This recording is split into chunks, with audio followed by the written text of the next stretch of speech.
Imagine you step into a room. There is a person sitting there. They smile at you. A very light, very zen smile.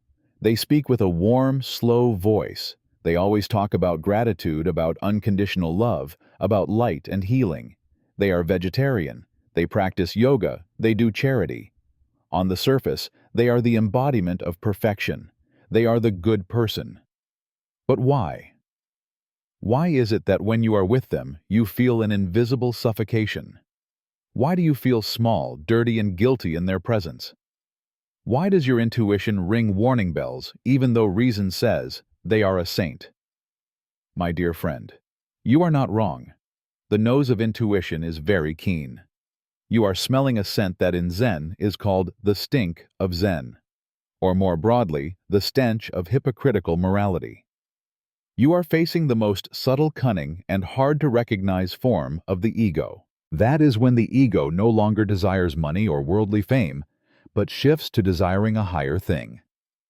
Moral superiority. It puts on the cloak of the good person. It uses humility to brag. It uses compassion to control. It uses forgiveness to stand above others. This is an extremely dangerous game. Because when a thief knows he is a thief, he still has a chance to reform. But when an arrogant person believes he is a saint, he is incurable. He is imprisoned in the very golden prison he has built. Today, we will perform a surgery on the soul. We will peel back this good person mask to see what is really hidden underneath. We will find out why Alan Watts said, "The road to hell is paved with good intentions," and how you can become an authentic human instead of a stereotypically good human. Let's start with a simple logical question that Alan Watts often posed. Who is the one trying to be good? If you are striving to be kind, that implies that currently you are not good, right? If you were already good, you wouldn't need to try. A rose doesn't try to smell good. It just smells good because that is its nature. So if you, the not good one, are trying to reform yourself to become better, aren't the reformer and the reformed the same person? This is a paradox, like trying to lift yourself off the ground by grabbing your own shoelaces and pulling hard. Or like a knife trying to cut itself. Or like a flame trying to burn itself. When the ego says, "I will get rid of my selfishness," who is saying that sentence? It is the selfish ego itself. It wants to become a non-selfish ego, so it can be praised, so it can go to heaven, or so it can feel nobler than other selfish people. The motivation for wanting to be good often stems from a subtle selfishness. Do you do charity because you love the poor, or because you want the pleasant feeling of seeing yourself as generous? Do you forgive your enemy because you truly let go, or because you want to prove you are nobler than him? Do not feel offended. This is the natural mechanism of the human mind. We are programmed to seek rewards and avoid punishments. The problem is, when the ego wears the good person coat, it splits your being into two halves. One half is the good me, the ideal self you want everyone to see, and one half is the bad me, desires lust, jealousy you want to hide. And the war begins. You become the sheriff of your own soul, holding a baton, stalking evil thoughts to crush them. But the more you crush, the more they hide. And when you are not looking, they will explode. Part 3. The Shadow of the Do-Gooder. Alan Watts once said a very profound sentence. "Please do not help me, because you might ruin everything." Why is it that good people, those who always want to fix the world and fix others, are often the ones causing the most trouble? Look at history. The most devastating wars, the bloodiest persecutions were usually not launched by those claiming to be devils. They were launched by people believing they were representing God, justice, righteousness. They were good people, trying to purge the world of evil. When you cling too much to being a good person, you are forced to create a bad person to oppose. You need someone to save or someone to condemn. This is the concept of the shadow in Jungian psychology that Alan Watts often cited. When you deny the dark part inside yourself, greed, anger, sexuality, you do not destroy it at all. You just push it down to the basement of the subconscious. Down there, it eats lifts, weights, and becomes gigantic. And because you dare not acknowledge it in yourself, you start seeing it in others. This is the mechanism of projection. The person always preaching about sexual morality is often the one with the darkest sexual obsessions. The person always talking about generosity is often the stingiest emotionally. The person always appearing gentle, never angry, is often the one with the most terrifying passive-aggressive behaviors. These types of good people are very dangerous because they do not know they are dangerous. They believe in their saintly role.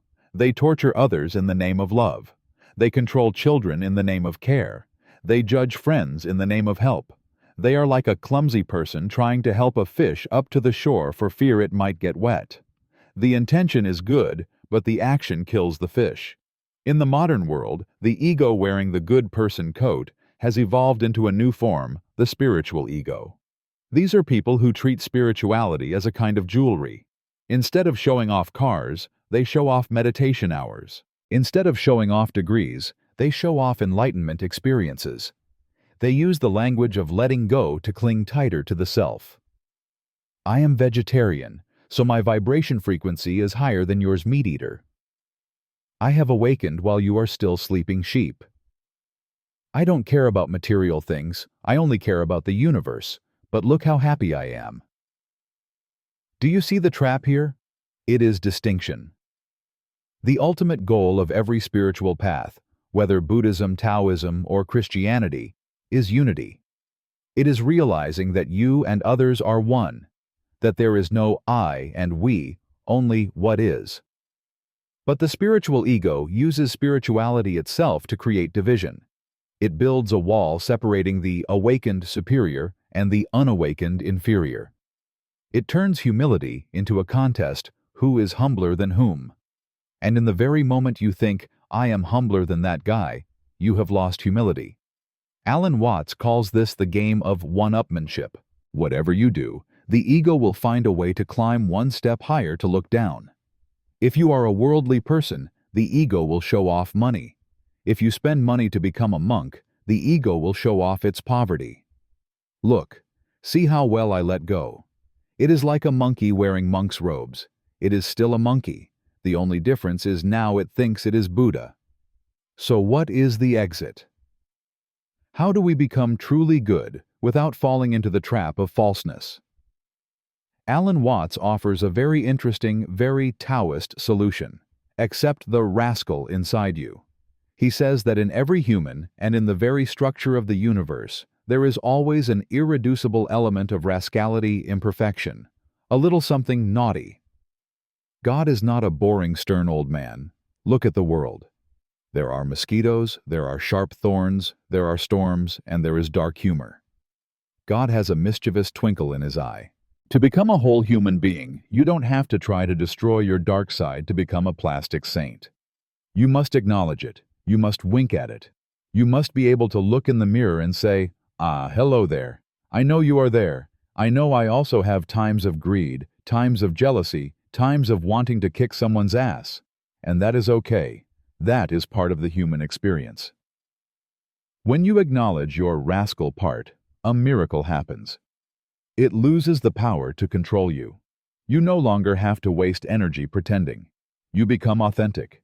And paradoxically, only when you accept you can be a bad person do you have the capacity to become a truly good person. Why? Because when you know you are also full of flaws, you will have true compassion for the flaws of others. You no longer stand on a high podium to judge them. You stand with them in the mud and say, I understand. Me too. Being human is hard, isn't it? That is true compassion. Not a favor from above, but a pure understanding. In the Tao Te Ching, Lao Tzu distinguishes two types of morality: humanity and justice. Ren and Yi is the good, due to effort, due to following social rules. Virtue T is the natural good, needing no effort. The good that the ego wearing the good person coat pursues is the first type. It is rigid, tiring, and full of judgment. The good that Alan Watts points us to is the second type, natural virtue. Look at a stream of water. Water nourishes all things, but never demands gratitude. Water flows down to the lowest place where humans despise, but is the strongest thing. Does water try to be a good person? No. Water is just water. It acts according to its nature. When you let go of the effort to polish self-image, when you stop acting the role of a saint, you start returning to your natural flow. You help someone not because it is the right thing to do, but because you feel like helping as naturally as you pull your hand back when touching fire. There is no calculation. There is no I helping you. Only the act of helping happening action without actor. A person with natural virtue will never claim to be a good person. Even they might look very normal, sometimes a bit rude, a bit weird. But their presence brings true peace. They do not judge you. They do not try to fix you. They allow you to be yourself because they have allowed themselves to be themselves. Alan Watts tells a story about a Zen master. When someone came to ask, "Master, what is the secret of practice?" The Zen master replied, "Hungry, then eat, tired, then sleep." The other person was surprised. "But doesn't everyone do that?" The Zen master laughed.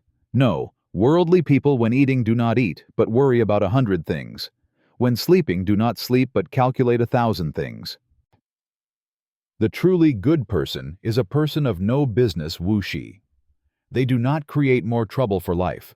They do not stir the lake surface trying to make it flat. They let the lake settle itself. So what is our conclusion? How to escape the trap of the good person? The answer is very simple, but also very hard. Take off the cloak. Stop trying to become a monument. Allow yourself to be a human.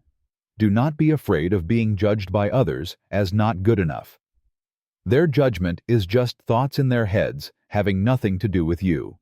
Be vigilant when you feel you are more moral than others. Laugh at the ego's nose when it starts beating its chest and saying its name. Tell it, "I know what you are doing. You want to climb up that altar, huh? Come down here, playing on the ground is more fun." Live authentically, instead of living goodly. Because the real always includes the good, but the good stereotypical often covers the fake.